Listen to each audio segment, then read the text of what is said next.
नमस्कार, आप देख रहे हैं न्यूज़ पीआर। रियासना आपके साथ है। सबसे पहले सभी देशवासियों को महाशिवरात्रि की बहुत बहुत शुभकामनाएं। शिव आप पर कृपा बनाए रखें।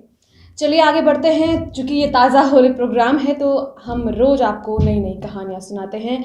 आज कहानी सुनेंगे दिव्या रस्तोगी की। उससे पहले हम ये बताना चाहेंगे कि जीवन हमें दो विकल्प देता है। एक, कुछ लोग अपने लक्ष्य का पीछा करते हैं और सफलता का साम्राज्य स्थापित कर डालते हैं, और दूसरा, कुछ अपनी असफलता के प्रतिकूलताओं को दोष देना पसंद करते हैं।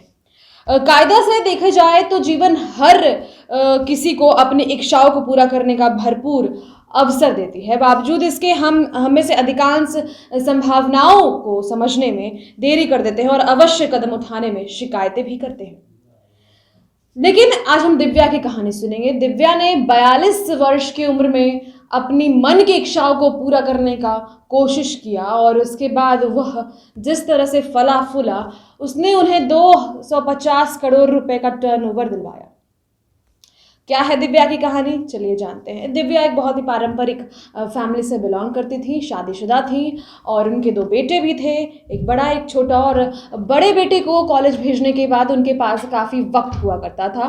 फिर उन्होंने सोचा कि इस खाली वक्त में कुछ किया जाए। चूँकि वो अंदरूनी चीज़ें करना ज़्यादा पसंद करती थी तो उन्होंने इंटीरियर डिज़ाइनिंग का कोर्स करने का सोचा, और अपने से आधे उम्र के बच्चों के साथ पढ़ती थी और अपने छोटे बेटे के साथ इन्होंने पढ़ाई शुरू की। और फिर क्या था, इन्होंने इंटीरियर डिज़ाइनिंग करना शुरू किया और धीरे धीरे यह फलता फूलता गया। शुरुआत में चूँकि हर किसी को सफलता अचानक से नहीं मिलता, धीरे धीरे सफलता मिलती है। और जब हम सीढ़ी चढ़ना शुरू करते हैं तो उसमें अगर हम रफ्तार पकड़ लेते हैं तो फिर हमें कोई नहीं रोक सकता। दिव्या ने भी ऐसा ही किया। दिव्या आगे बढ़ती गई।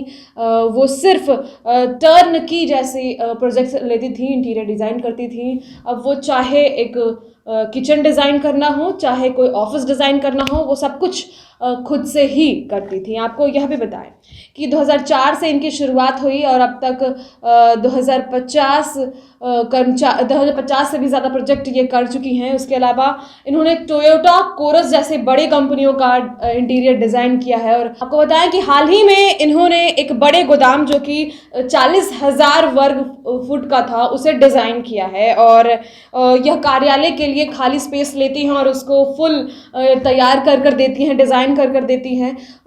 दिव्या का कहना है कि जिस वक्त मैंने पढ़ाई करनी शुरू की उस वक्त लोगों ने काफ़ी इन्हें बोला कि ये क्या कर रही हो, इस उम्र में तुम्हें पढ़ने लिखने का शौक़ चढ़ा है, जो कि हमारे सोसाइटी में होता है। लेकिन कहा जाता है कि पढ़ाई की कोई उम्र नहीं होती, और अगर उस पढ़ाई पे आप सफल हो जाते हो तो फिर सबका मुंह बंद हो जाता है। दिव्या ने ऐसा ही किया और धीरे धीरे वो स्थापित हो गई। और जीवन में थोड़े विलम्ब से शुरुआत करने की वजह से उन्हें काफ़ी मशक्क़त करनी पड़ी। उन्होंने बताया है ये कि अचानक से आपको सफलता नहीं मिलती है, और अचानक से हम ये एक्सपेक्ट नहीं कर सकते हैं कि मैंने पढ़ाई किया और मुझे 1 साल बाद अच्छी नौकरी मिल गई या फिर अच्छा कुछ मिल गया। हमें मेहनत करना होता है। और ये बताती है कि रात रात भर इन्हें जागना पड़ता था, चूँकि ये उस उम्र की नहीं थी। उस गैप को फिल करने के लिए रात रात भर पढ़ाई कर इन्होंने इसे फिल किया। और अब बताएं आपको कि इनकी कंपनी का टर्नओवर 250 करोड़ है। तो ऐसी थी दिव्या की कहानी। इसी के साथ इस कहानी को यहीं पे ख़त्म करती हूँ। कल फिर मिलूंगी एक नई कहानी के साथ, नई ऊर्जा के साथ। तब तक के लिए बहुत बहुत शुक्रिया।